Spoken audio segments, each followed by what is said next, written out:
virá como tem prometido, dando a prova do seu grande amor.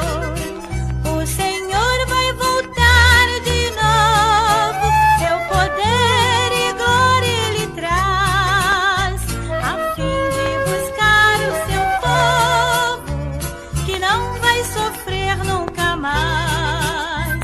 A fim de buscar o seu povo, que não vai sofrer nunca mais.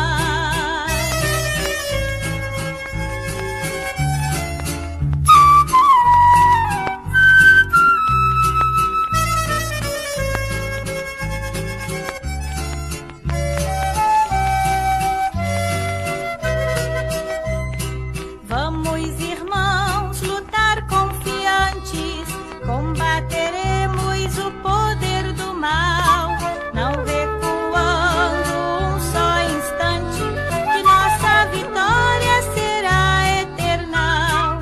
Ao terminar de cantar este hino, deixo um convite a todo pecador. Jesus te chama para o seu ensino, aceite o convite do bom Salvador. O Senhor vai voltar de novo, seu poder e glória Ele traz, a fim de buscar o seu povo, que não vai sofrer nunca mais. A fim de buscar o seu povo, que não vai sofrer nunca mais.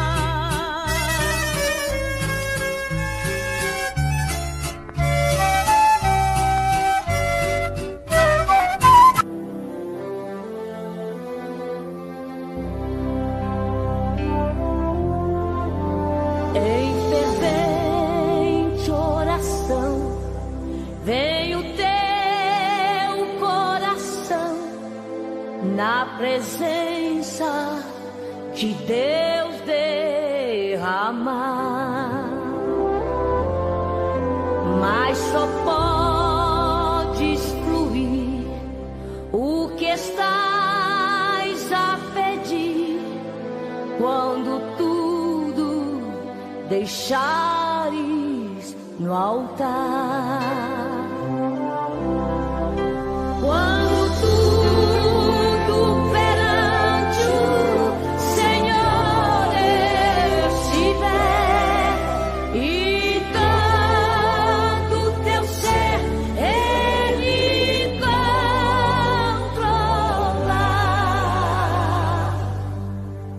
só então hás de ver que o Senhor tem poder quando tudo deixares no altar.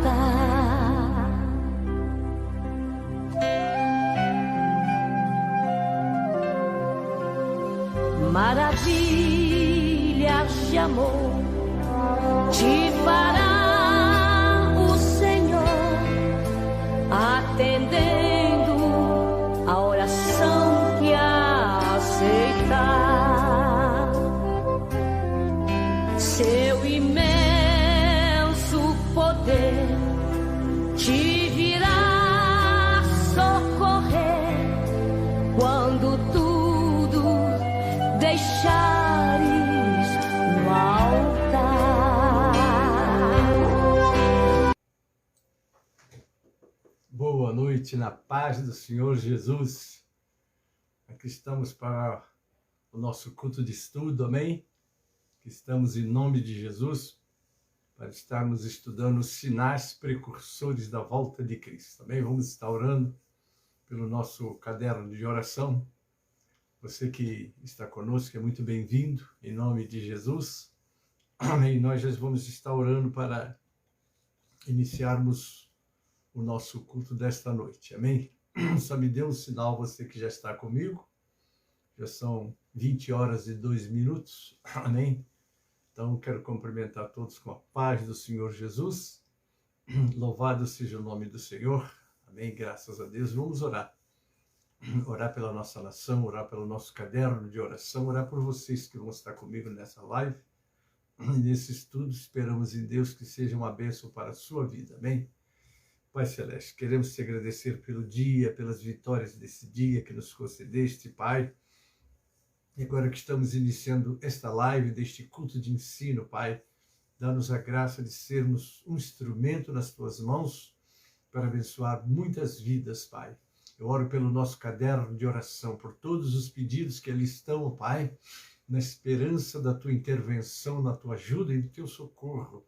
Abençoe aqueles que vão estar comigo nesta live, aqueles que vão entrar também necessitando de um socorro, pedindo oração, Pai. Já entrego nas tuas mãos. Também aqueles que vão nos assistir amanhã como uma mensagem matutina, Pai. Te peço que as tuas mãos estejam sobre todos eles. A nossa nação brasileira, os poderes constituídos que governam esse país. Orando também pela Ucrânia, aquele país que está em guerra, Pai. Que as tuas misericórdias estejam sobre aquelas vidas. Nós entregamos em tuas mãos a tua igreja, que tem a missão de ser o sal e a luz da terra, Pai. Esses dias difíceis, de lutas e de provas, que a tua igreja tenha aquela palavra, aquela instrução, para que os seres humanos que ainda não te conhecem sejam despertados, Pai. Assim eu oro, entregando todos nas tuas mãos, em nome de Jesus, para a glória do Senhor Jesus. Amém e amém. Sejam bem-vindos todos, o pastor Wesley está aí, amém, glória a Deus, e vocês todos que já estão comigo. Eu quero convidar vocês agora para abrir a sua harpa no hino 371, amém? Hoje vamos falar sobre os sinais precursores da volta de Jesus, sinais que já estão evidentes diante dos nossos olhos. Está aí Maria Prado, bem-vinda, minha irmã, Deus abençoe. É 371 da nossa harpa. Vamos adorar o Senhor com esse louvor.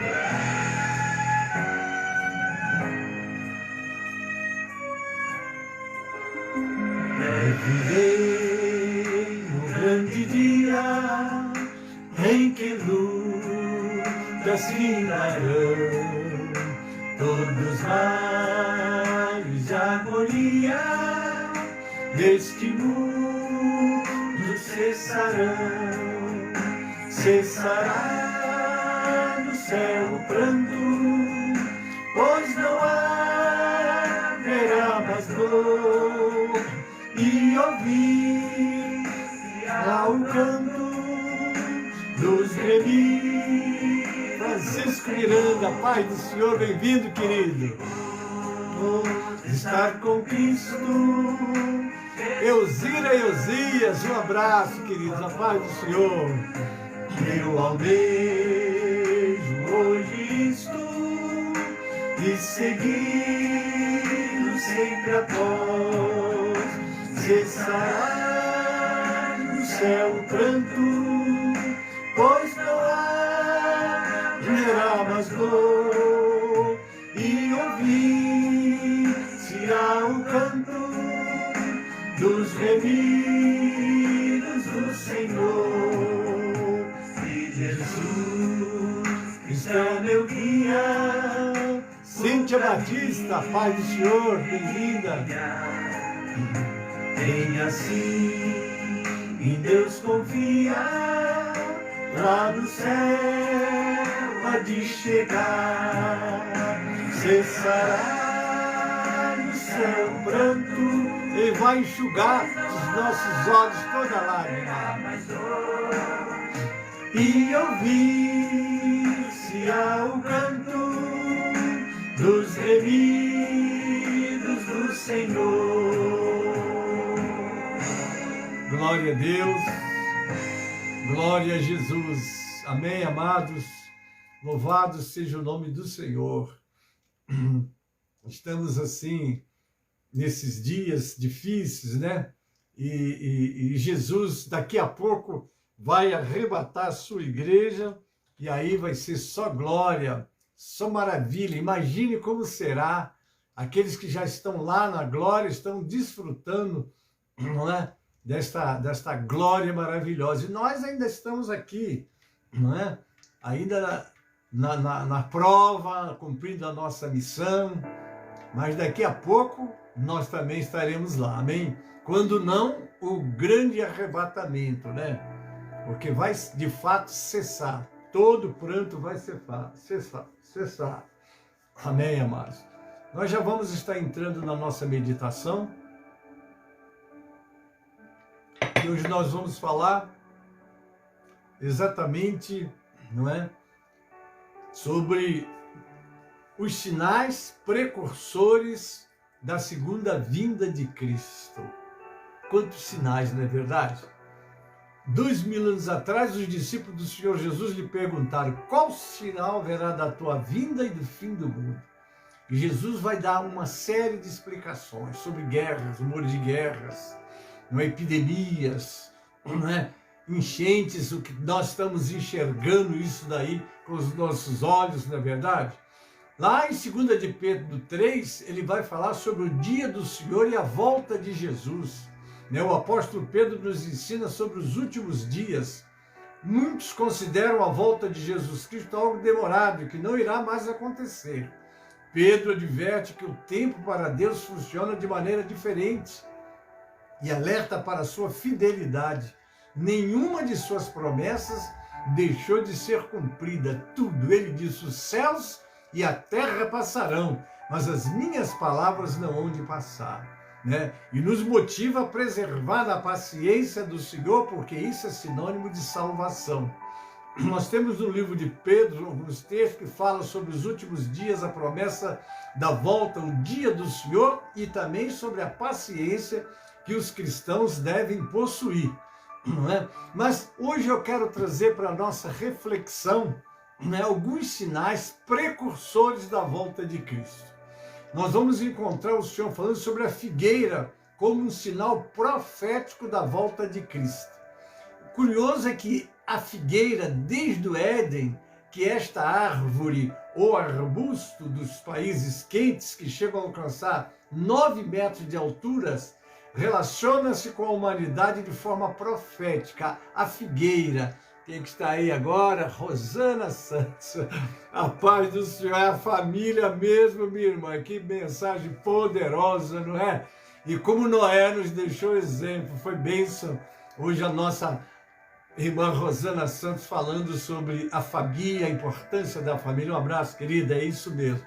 Precisamos pensar e viver e falar sobre isso também. Ele salvou a família dele toda. Que exemplo que deixa para nós, né, querida? Deus abençoe, minha irmã. Muito bem, vamos falando sobre a figueira. Para Adão e Eva, serviu de vestimenta para cobrir a nudez deles. Está lá em Gênesis 3:7.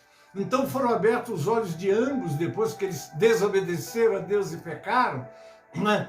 E foram abertos os olhos de ambos e conheceram que estavam nus, e cozeram folhas de figueira e fizeram para si aventais. Olha a figueira aí, lá nos primórdios, coisa interessante. Era abundante na terra da promissão, está lá em Deuteronômio 8:8. Terra de trigo e cevada, terra de vides e figueiras, de romeiras, terra de oliveiras, de azeite e mel. Constou como símbolo da paz e prosperidade, juntamente com a videira. Está lá em 1 Reis 4:25. Judá e Israel habitavam seguros, cada um debaixo da sua videira e debaixo da sua figueira, desde Dan até Berseba, todos os dias de Salomão. Em Miqueias 4:4 nós lemos: mas assentar-se-á cada um debaixo da sua videira, debaixo da sua figueira, não haverá quem os espante, porque a boca do Senhor dos exércitos o disse. Em Zacarias 3:10 nós lemos: naquele dia diz o Senhor dos exércitos, cada um de vós convidará o seu próximo para debaixo da videira e para debaixo da figueira. Jesus falou da figueira, são metáforas que o Senhor usava para fazer comparação, para nós ficarmos alerta. Os acontecimentos, os sinais que precederiam a sua volta, queridos, estão muito evidentes diante de nós. A figueira sem fruto, que está lá em Marcos 11, do verso 12 a 14, a figueira sem fruto representava Israel infrutífero, Como comenta o bispo Mário F. Viana em seu curso sobre o arrebatamento da igreja, Ele vai falar o arrebatamento da igreja e a volta de Cristo, início do terceiro milênio. Nós falamos que há mais de 2000 anos, mas o terceiro milênio está chegando aí, não é? Um dos maiores sinais do arrebatamento da igreja e da volta de Cristo é o Estado judeu figurado pela figueira, nação de Israel. Porque como é que ela começou a brotar? Como foi? De acordo com o profetizado por Jesus no ano 70 depois de Cristo, Israel foi invadida e destruída pelo general romano Tito, deixando de existir como nação. Ali apagou. A nação não era mais reconhecida ou conhecida como nação. Porém, ele, que profetizou a destruição, também profetizou o ressurgimento. Aprendei esta parábola, que ele vai falar da figueira. Quando já os seus ramos se tornam terros e brotam folhas, sabei que está próximo o verão. Igualmente vós, quando vides todas estas coisas, sabei que ele está próximo às portas. Está lá em Mateus 24, 32 a 33. Amém? Em maio de 1948 se cumpriu esse texto ou esta profecia. O que aconteceu? O Estado de Israel foi reconhecido como nação. O curioso é que quem fez a declaração, quem leu a carta de emancipação da nação, foi um brasileiro, não é? Foi ele que proferiu naquele dia, fez a leitura. Uma coisa muito interessante isso. Cumpriu-se a palavra do Senhor. Em 1948, os sinais da volta de Cristo já começaram a sinalizar. Lucas 13, 6 a 9. Então Jesus proferiu esta parábola. Certo homem tinha uma figueira plantada na sua vinha, e indo procurar nela fruto, não achou. Pelo que disse ao viticultor: há 3 anos venho a procurar fruto desta figueira e não o acho. Corta, porque ocupa ainda a terra inutilmente.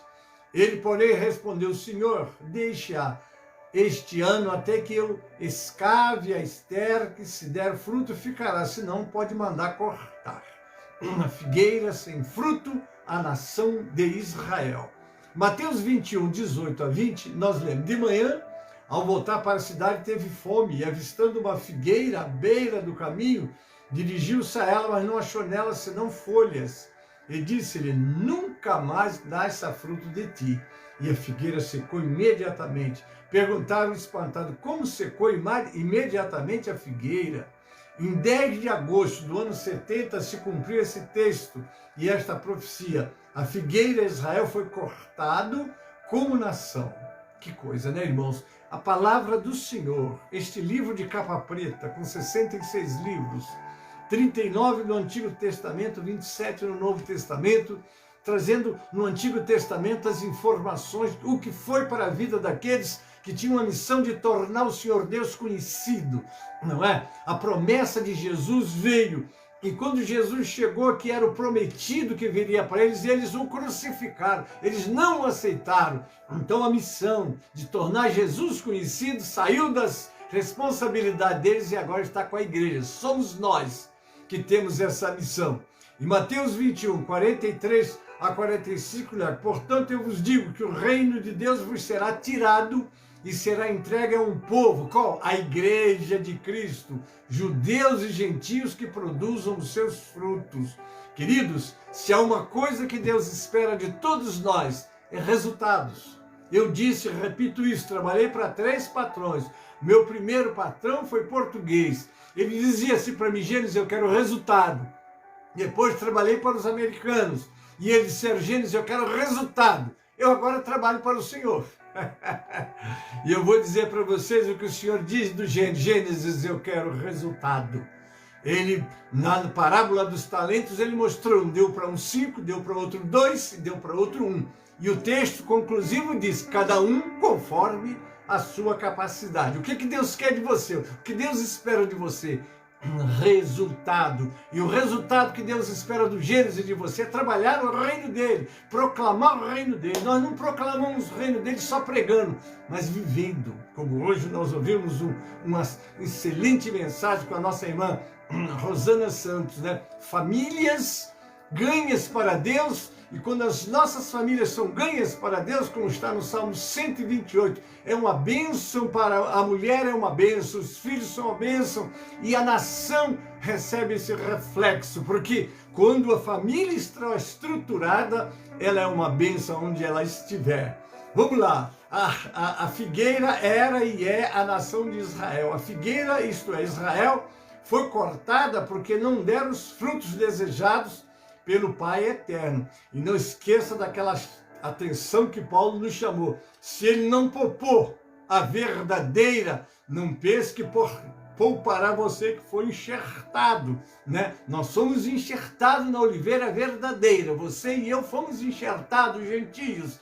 Ela foi cortada porque não deu fruto. Que nós estejamos bem atentos, ouvidos e olhos abertos, porque o Senhor espera de mim, espera de você, resultados, os frutos. Pelos frutos conhecereis a árvore. Né? Portanto, Deus tirou o ministério de anunciar o reino de Deus das mãos dos judeus e entregou à nação santa, que é o corpo de Cristo, à igreja. Irmãos, é um privilégio muito grande, meu Deus. Quem era o Gênesis? Nada. E você, o que você é hoje? Sou um servo de Deus. Se você perguntar, você é forte, sou fraco, mas meu Deus é forte. Se você perguntar, você é rico, eu sou pobre, mas meu Deus é rico. Se você perguntar, Gênesis, você tem poder? Eu vou dizer, eu não tenho, mas meu Deus é todo poderoso. Em nome dele, nós vamos fazer a obra e vamos cumprir aquilo que a nação de Israel não cumpriu. João Batista havia pregado e exortado o povo judeu de que a árvore que não desse fruto seria cortada. O machado já estava posto à raiz das árvores, e toda árvore que não produz fruto será cortada.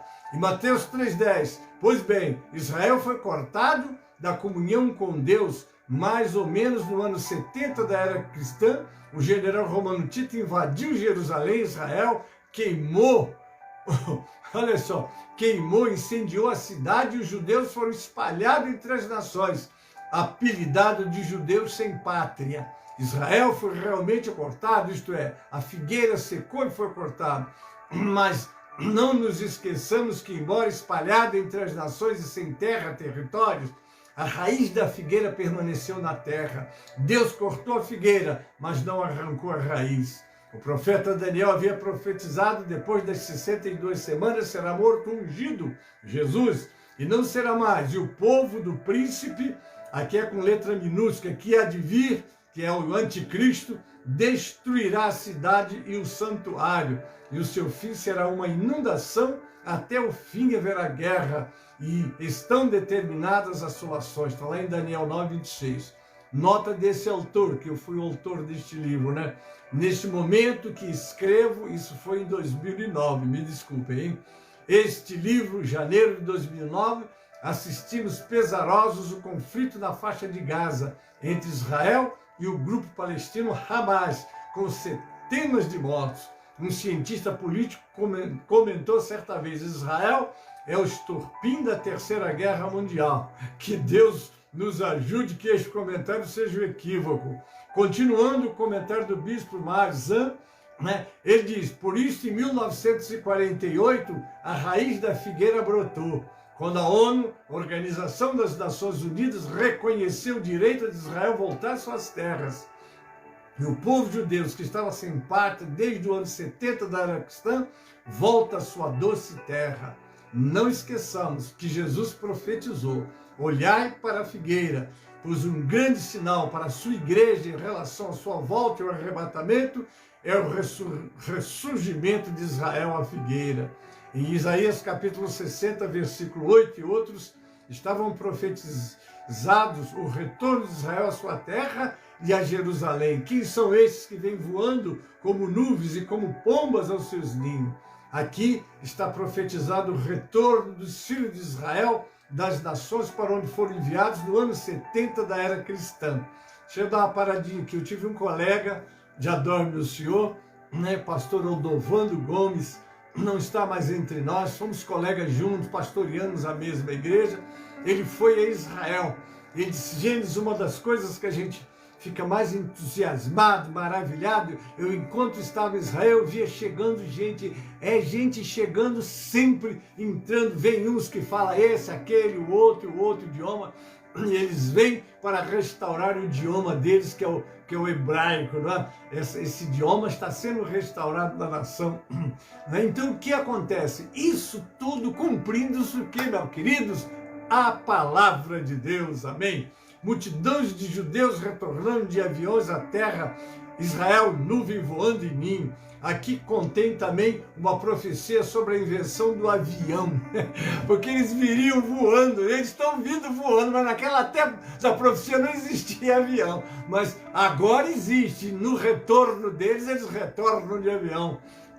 Então está aqui, foi em 23 de outubro de 1906 que Alberto Santos Dumont apresentou um rústico avião a uma comissão de julgador. O povo judeu só retornaria às suas terras depois de 1900, ou seja, após a invenção do avião.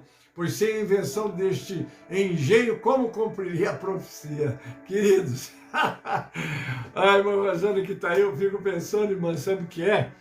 É que quando nós lemos Apocalipse, quando as duas testemunhas seriam vistas por todo mundo, antes da invenção da televisão, como é que o mundo poderia assistir algo que acontecesse em países distantes da onde nós estamos?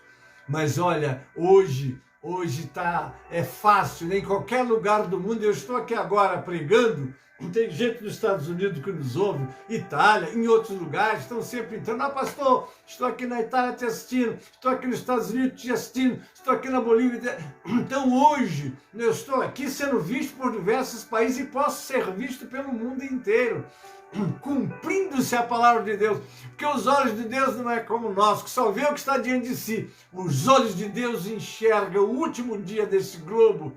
Ele já enxergou tudo, porque ele é onipresente, onisciente, onipotente.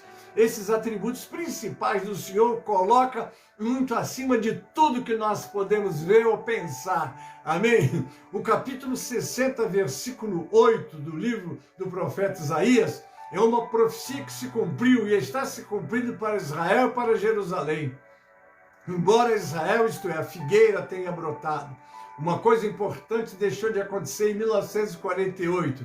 Jerusalém, a capital de Israel, não foi conquistada em 1948. O povo de Deus obteve a sua terra, mas não a sua capital amada. Só em 1967, agora me desculpe que dessa eu participei vendo, naturalmente, né? Quando o general Moshe Dayan, ele tinha um dos olhos fechados, né? Foi a chamada Guerra de 6 Dias. Como é que ele, sem nenhum, todos que olharam, eu trabalhava no escritório, e as minhas colegas disseram, você que agora virou crente, porque eu tinha me convertido em 62, não é? José Carlos, bem-vinda, Pai do Senhor, Deus abençoe. Então me perguntaram, quem é que vence essa guerra? Eu disse uma palavra para elas, segundo as Escrituras, eles estão entrando na terra dele para não sair mais, com certeza eles vão vencer. E elas ficaram, tu tá maluco, tu já viu que exército, que estrutura bélica que eles estão enfrentando? Não há nenhuma chance para eles. Assim, eles não vencem pela posição deles, eles vencem pela palavra de Deus na vida deles. Quando houve essa vitória, que aconteceu exatamente isso, em 1967, 19 anos depois que eles voltaram, é que vai se cumprir isso na chamada Guerra de 6 Dias, né? Moshe Dayan, usando uma estratégia, ele chegou a comentar que aquela estratégia dele ele usou de Gideão. Ele sabia que durante a noite ele se distraiu, então ele fez aquele ataque à noite e subjugou. Mas não foi ele, foi a mão de Deus cumprindo a sua palavra, porque o Senhor, a palavra dele se cumprirá. Ninguém vai impedir da palavra de Deus ser cumprida, né? Então está aí, eu estou dando para vocês, porque isso eu convivi assim muito de perto, né? Então, continuando, né? Lucas 21, 24 diz, cairão ao fim da espada, para todas as nações serão levados cativos. Jerusalém será pisada pelo gentio nas suas pagãs, até que o tempo do gentio se complete. O tempo da volta de Cristo e do arrebatamento da igreja, os salvos, parece que começa a ter a sua contagem regressiva.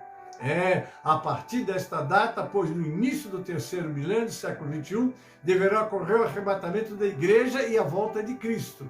Note que era profético a retomada de Jerusalém pelo povo judeu depois de quase 19 séculos. A expressão até que os tempos se completem, revela que chegaria a hora em que o povo judeu teria de voltar à sua capital, Jerusalém. Foi um milagre obter Jerusalém de volta, porque os ocupantes tinham maior poder bélico do que o povo judeu. A nação judaica só tinha 19 anos de existência como Estado judeu ressurgido. Eles estavam se reorganizando. Como é que pode? Mas quando a mão de Deus está sobre nós, nós não dependemos das circunstâncias, nem de possibilidades, porque o nosso Deus não conhece impossível. E operando o Senhor, quem impedirá? Aqui eu vou fazer um pequeno comentário sobre as 10 virgens e o noivo arrebatando a noiva, está lá em Mateus 25, 1 a 12. Esta parábola nos fala a respeito do reino de Deus, igreja e do arrebatamento da igreja de Cristo. É interessante observar que nem todos que se dizem cristãos são de verdade. 50% dessas virgens eram cristãs que nasceram de novo. 50% eram cristãos nominais. Infelizmente, irmãos, hoje nós vemos não medindo, não discriminando ninguém, não é? Aí está a Adnéia Vitorino, bem-vinda, minha irmã, Pai do Senhor. Mas há muitos crentes que estão por falta de instrução, né? Porque com tantos evangélicos, com tantos ministérios que estão surgindo, nem todos pautam suas vidas pela Bíblia. Eles querem interpretar e adaptar a palavra de Deus às suas conveniências. Esses, com certeza, vão criar a igreja de cristãos nominais. São cristãos só da boca para fora. É interessante que todas elas conheciam a doutrina da segunda vinda de Jesus Cristo. Mas com o decorrer dos séculos, as mesmas acharam que a segunda vinda de Cristo estava demorando muito, afinal, são mais de 20 séculos de espera. As mesmas acabaram ficando indiferentes com relação à escatologia bíblica e dormiram. Note, quem está dormindo não percebe o que acontece em volta. Mas Deus, na sua bondade, compreende que a espera realmente foi longa. Por isso estará levantando homens, ministérios para avisar a igreja que a meia-noite se aproxima e que o noivo está chegando. Na verdade, é uma exortação. Sair ao seu encontro. Parece que a exortação foi aceita por todas as virgens que se levantaram e se prepararam para o encontro. Não é suficiente termos a lâmpada, necessitamos do azeite na vasilha. Isso aqui é sério. O que significa o azeite? Usa-se lâmpadas para iluminar. Os discípulos são a luz do mundo. Está lá em Mateus 5, 14 a 16, Filipenses 2, 14 e 15. A igreja é o candeeiro do Senhor. Está lá em Apocalipse 1, 20. O que sustenta a luz é o azeite, né?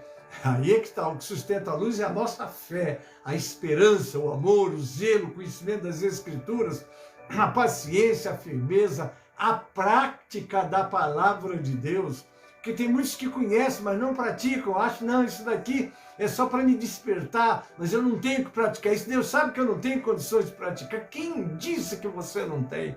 Você tem que entender a palavra, né? Nem todo que me diz Senhor, Senhor, entrará no reino dos céus, mas aquele que faz a vontade do meu Pai que está no céu. Aonde está a vontade de Deus? Está aqui, lendo, estudando, orando, consagrando e, sobretudo, se separando desse mundo de engano que nós estamos vivendo. Tem muito crente que fala, pastor, o senhor tocou no assunto que eu não quero ouvir. Estou muito bem e tal, tenho a minha vida social, gosto muito de isso. Não, você pode gostar, você é livre para gostar o que quiser, não é? Por isso é que diz que 5 delas eram prudentes, tinham azeite na vasilha, e 5 eram loucas. Coisa séria. Se os discípulos são a lâmpada, é o invisível Espírito Santo que produz a fé, o conhecimento das Escrituras e a firmeza de nossa vida. Temos razão em dizer que o azeite, na parábola das 10 virgens, figura o Espírito Santo, como em muitas outras passagens, né? As prudentes, além das lâmpadas, levaram azeite na vasilha. Elas estavam prevenidas e nós precisamos de estar prevenidos. Tardando o noivo, com essas palavras, Cristo deu a entender que a sua demora em voltar seria tanto que resultaria em grande prova de fé dos discípulos. Sua vinda não era para acontecer imediata, mas repentinamente, advérbio de maneira repentina, que ocorre de repente, em que há imprevisto ou surpresa, imprevisivelmente. Dormiram todas. O fato das prudentes dormirem pode indicar que o Senhor não quer que os discípulos cheios do Espírito estejam preocupados, nervosos, inquietos por causa da sua vinda. Ele espera que fiquemos preparados espiritualmente enquanto cumprimos os nossos deveres cotidianos. A esposa de pescador que passa o dia inteiro à beira das águas esperando a volta do barco do seu marido não o agrada tanto como se tivesse ficado para arrumar a casa e preparar uma boa refeição. À meia-noite ouviu-se o grito. Apesar de Cristo tardar, dizem alguns, está lá em 2 Pedro 3,9b, virá. Na sua primeira vinda, o povo de Deus aguardou longos séculos. Contudo, a plenitude do tempo nasceu em Belém o prometido. Olha, irmãos, isso é muito sério. Junho, domingo de França, a paz do Senhor. Parabéns pelo clamor do meio-dia, foi bênção, hein? Glória a Deus. Assim será sua segunda vinda, à meia-noite, isto é, quando os homens têm menos esperança e resolvem descansar. As nécias disseram às prudentes, dai-nos. Virá em dia que os crentes que desprezam a vida dos seus irmãos humildes, contritos e cheios do Espírito Santo, não mais poderão enganar-se, pensando que tal vida é religiosa demais. Eu já vi pessoas dizendo, ele é carola, isso é exagero, isso é fanático. Irmãos, vamos ser fanáticos pelas coisas de Deus, vamos buscar, vamos nos santificar, vamos nos separar de tudo que nos separa de Deus. Se o pecado nos separa de Deus, a santificação nos aproxima de Deus. Então vamos nos santificar, vamos fazer com que a nossa vida neste mundo seja uma vida de servidores de Deus, fazendo o trabalho de Deus para a glória de Deus, avisando a todos que estão à nossa volta, Jesus está vindo e você também pode ser chamado. Já está preparado? Prepara-te para encontrar com o Senhor teu Deus. Até este ponto não parecia haver diferença nas 10 virgens, estavam dormindo, as 10 dormiram, todas eram damas de honra da noiva, todas iam para o mesmo lugar, todas esperavam o noivo, todas levavam lâmpadas acesas, mas ouviu-se o grito, à meia-noite descobriu-se a grande diferença. 5 delas mostraram-se nécias porque não tinham cuidado de levar vasilhas de azeite para reabastecer as lâmpadas que estavam se apagando. Mas as prudentes responderam, não vamos dar do nosso, não, ao próximo, nem, né? Aí é que está, não podemos conceder a nossa vida espiritual ao próximo, nem podemos tomar emprestado a graça de um irmão, aquilo que você consegue. Eu vejo vidas pagando um tremendo preço para fazer a obra de Deus, não é fácil, mas elas estão aí pagando preço porque querem fazer a obra do Senhor. E outros estão vivendo, fulano não tem nada disso, ele vive uma vida tranquila e etc. Eu não vou detalhar isso, cada um é cada um, não é? Porque a grande verdade é que os olhos de Deus, Deus não dorme. Ele está acordado te olhando e me vendo também, não é? E quando a irmã Rosana Santos pregava hoje sobre Noé, a terra estava toda contaminada, mas quando os olhos de Deus bateram em Noé, né, diz assim, e Noé, né, era diferente, Noé andava com Deus, a vida de Noé agradou os olhos de Deus. Eu vou me lembrar daquela palavra, os olhos do Senhor percorrem a terra, né, para ver aquele cujo coração é perfeito com ele, para se mostrar forte com esta pessoa. Você quer ver um Deus forte na tua vida? Ande uma vida que agrade ao Senhor. Então vamos continuar aqui, não é? Se fosse permitido receber do próximo, ainda não se encontraria alguém, senão Cristo com mais do que suficiente para si. E de comprar, e foi o que as prudentes disseram. Entraram com ele. Isto representa a entrada do povo de Deus na glória e o gozo do Senhor. Fechou-se a porta. Quantos cristãos partiram e dormem no Senhor aguardando esse glorioso dia? Mas o corpo aguarda, eles não, eles estão com o Senhor, mas a glória da ressurreição é que eles então vão estar arrebatados para as bodas, vai ser muito linda. Chegaram as virgens nessas clamando, e o que aconteceu depois de ouvir-se o grito à meia-noite é inenarrável. houve um espetáculo de pessoas correndo de um lado para o outro, é figura dos crentes examinando as escrituras e orando para adquirir azeite do Senhor, quem sabe, querendo comprar a qualquer preço, mas tudo será em vão. Irmãos, o tempo é hoje, não podemos distrair os conselhos da palavra de Deus, como não ameis o mundo, está lá em 1 João 2, 15 a 17, portanto, se já ressuscitaste com Cristo, buscai as coisas que são de cima, onde Cristo está sentado à direita de Deus.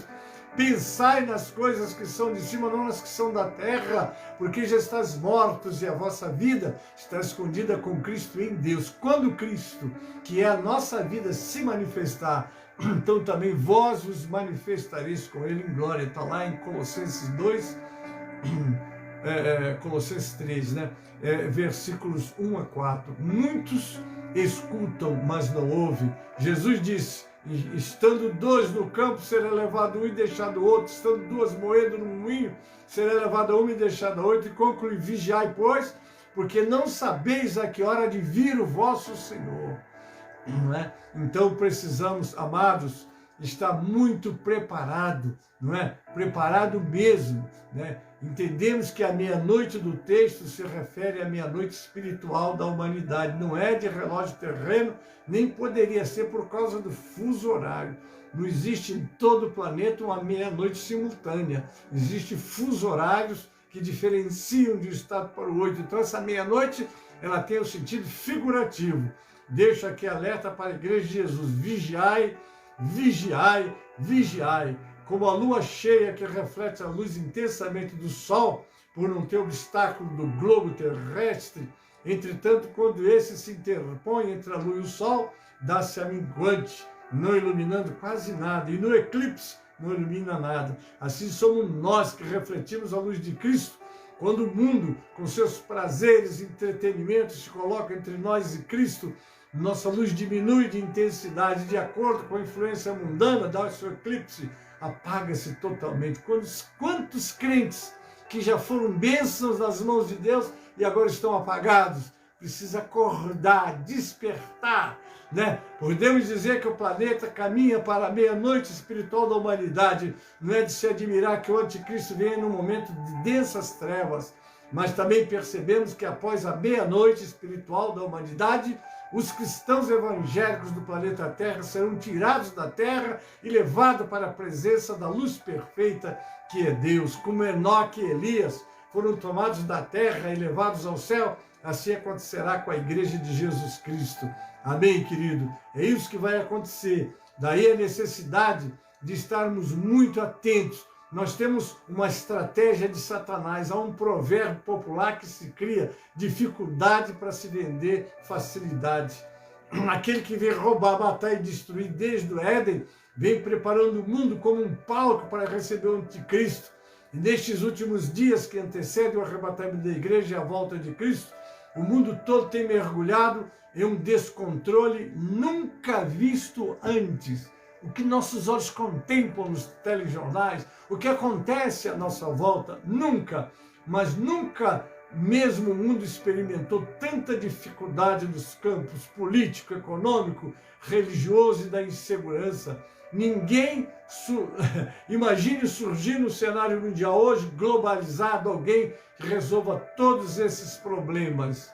Imagine, queremos dizer aqui que após mais ou menos 6.000 anos de rebelião contra Cristo, o mundo não estará entrando num paraíso artificial, como muitos estão pretendendo, mas estarão entrando sim no auge da insubmissão e afrontando Deus como nunca. Pois a trindade, economia virtual, política virtual, religião virtual, nada mais é do que uma louca e obstinada tentativa de se imitar o Pai, o Filho e o Espírito Santo. Vemos na Bíblia, número 666, revelando a vida de 3 líderes mundiais, ou de 3 sistemas mundiais, que ousarão prometer paraíso terrestre aos rebeldes e irreverentes pecadores deste planeta, que está velho e avançado em estado de putrefação. Deus não permitiu o avanço da ciência em séculos anteriores, porque sabia que o diabo iria usar o paraíso científico e tecnológico para iludir a raça humana mais uma vez. Não é de se admirar que um homem muito inteligente, considerado gênio, surgirá daqui a pouco com soluções para a humanidade e que se intitulará Deus e exigirá culto universal, quando talvez de dentro de um templo via satélite interligado com os computadores do mundo fizer demonstrações de controle total da humanidade, controle econômico, controle político, controle religioso. Não é de se admirar se primeiro ele levar a humanidade para o mundo virtual, como está acontecendo, queridos, pois a busca da inteligência artificial surge uma oportunidade singular para Satanás, presente à raça humana com o desejado homem artificial. Não tão artificial assim, pois Satanás não perderá esta oportunidade de possuir este corpo informatizado, afinal, ele entrou em uma serpente num paraíso vegetal. Como perderá esta oportunidade de penetrar num jardim informatizado, satelizado, plugado e virtualizado?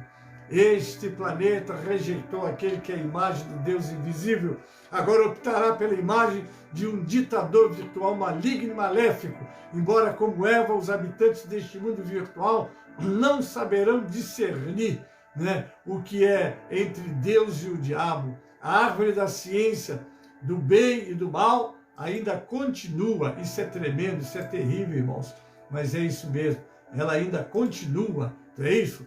Aí está a Bíblia, Jesus Cristo e o céu estão sendo rejeitados por muitos povos. Não restará outra sentença no seu juízo de Deus sobre um planeta obstinado e irreverente. A meia-noite espiritual da humanidade está chegando com muitos aparatos inofensivos à primeira vista, mas que se tornarão laços de pragas, catástrofes, cataclismos, ou seja, da ira de Deus. Então, irmãos, como será? O que vamos esperar? Como é que vamos esperar? Há duas palavras gregas que eu quero concluir com essas duas palavras. Encontramos várias palavras gregas no Novo Testamento relativas ao arrebatamento da igreja. Destacaremos duas. A parousia, literalmente quer dizer presença, chegada rápida, visita. É a palavra mais frequentemente usada nas Escrituras para descrever o retorno de Cristo, pois ocorre 24 vezes. Seu sentido é abrangente, porque não define apenas a volta de Cristo à terra ou sobre as nuvens, mas em outras vezes se revela a sua volta pessoal à terra. Portanto, o sentido é geral e não específico. A ênfase maior é dada à vida corporal visível de Cristo para a igreja. Jesus vem primeiro para a igreja, depois ele virá com a igreja para o mundo. Aí a palavra grega já não é parousia, mas epifania. Literalmente significa manifestação, vir à luz, resplandecer ou brilhar. O sentido mais específico aqui dessa palavra é exatamente a vinda de Jesus aos olhos de todos, todos o verão. É a volta pessoal de Cristo à terra que acontecerá como manifestação visível e gloriosa. Entretanto, epifania é um termo que especifica a volta de Cristo à terra de modo mais direto, que diz respeito à sua manifestação pessoal ao mundo. Aqui não é só a igreja. A diferença entre as duas etapas refere-se ao arrebatamento de Cristo, que virá sobre as nuvens, está lá em 1 Tessalonicenses 4,17, será de modo invisível para o mundo, para a terra, porque virá para os seus santos nos ares. Depois que encontrar nos ares com os seus santos, então vamos ter aí exatamente as bodas do Cordeiro, O Dr. Shedd, que já falecido, escreve: a parábola das 10 virgens continua a mensagem de Jesus sobre a expectativa da vinda de Cristo e sobre o estado de preparo e vigilância que se exige da parte dos crentes. Porque todas essas mensagens só têm um objetivo: alertar vocês, Jesus está voltando, se prepare. A mensagem também é um apelo aos israelitas para que venham a esperar o noivo eterno e tenham verdadeira fé em Cristo como Salvador. Eles se converterão. A hora da vinda de Cristo revelar-se-á quais são os crentes verdadeiros, E os que confiam em Cristo aguardam a sua vida, como está lá em João 3:5. Aqui o Senhor Jesus já deu, não é, como será, para quem será. Arlete Santana, Pai do Senhor, bem-vinda, querida. Como será? Jesus respondeu a Nicodemos e disse: na verdade te digo, que aquele que não nascer de novo não pode ver o reino de Deus. Disse-lhe Nicodemos: como pode o homem nascer sendo velho? Pode, porventura, tornar a entrar no ventre de sua mãe e nascer? Jesus então respondeu: na verdade te digo, que aquele que não nascer da água e do Espírito não pode entrar no reino de Deus. Quais são aqueles cuja profissão religiosa não inclui a vigilância e a fé transformadora em Cristo? Preste bem atenção, porque não temos aqui cidade permanente, mas buscamos a futura. Examine-se. Amém, queridos? Está aí, é essa palavra. Os sinais precursores da volta de Cristo estão diante dos nossos olhos. Você está preparado? E o texto: examine-se cada um a si mesmo, e veja se Cristo está na sua vida, ou você já foi rejeitado, porque não há como você abraçar o mundo, os prazeres do mundo, viver uma vida mundana, porque há muitas igrejas hoje facilitando para encher as suas igrejas, porque aquelas que são exigentes na santidade, na doutrina, né, elas não estão atraindo muito, não, porque aquelas que estão liberando tudo, pô, aqui pode tudo. Eu vi um pastor, sabe, dizer, aqui é proibido proibir. Então, meu irmão, muito cuidado, porque Jesus disse: o caminho é apertado, o caminho é estreito e a porta apertada, né? Muitos procurarão entrar e não conseguirão. Amém, querido? Deus abençoe a você que esteve comigo até agora. Um abraço do pastor Gênesis. E agora nós já vamos estar encerrando. Vou fazer uma oração por você.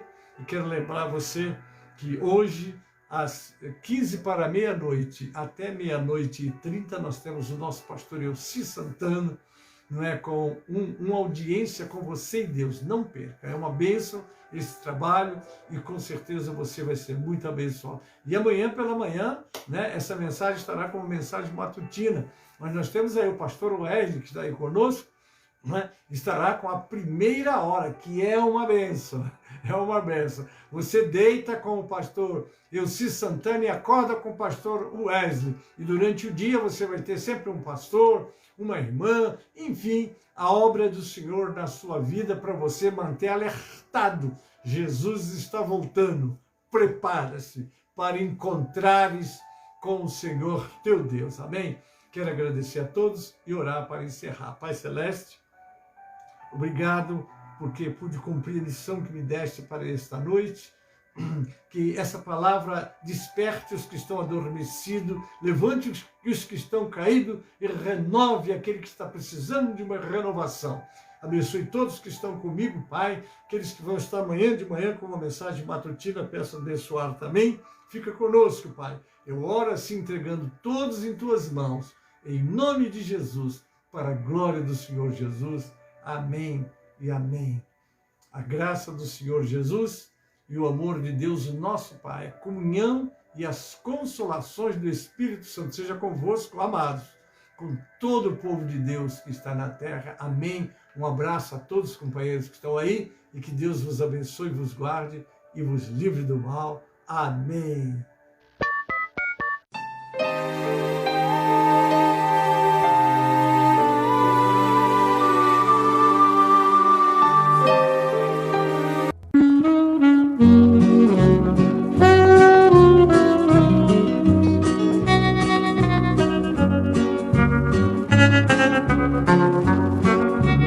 Nascestes de novo, andas já com Deus, pertences ao povo e vai para o céu. Tens a lei escrita no teu coração, em ti já habita plena salvação. Seu caminho é estreito, a porta é também. Tudo está feito, não demores, vem no portal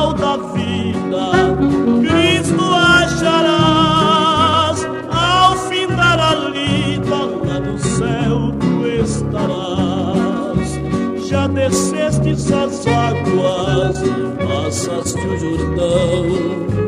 Tens ainda mágoas no teu coração, fostes batizado como foi Jesus, segues a seu lado para o céu de luz.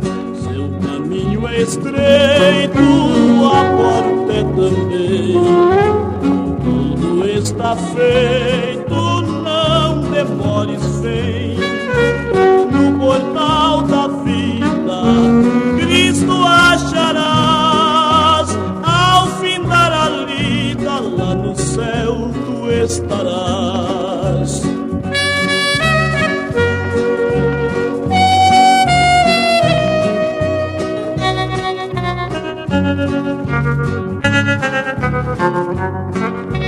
Ao ouvir o brado, eis que Cristo vem, tens-te preparado para dizer amém. Alvo é teu vestido, clara é tua luz, canta com os remidos, vem Senhor Jesus. Seu caminho é estreito, a porta é também. Tudo está feito, não demores, vem. No portal da vida, Cristo acharás. Ao findar a lida, lá no céu tu estarás.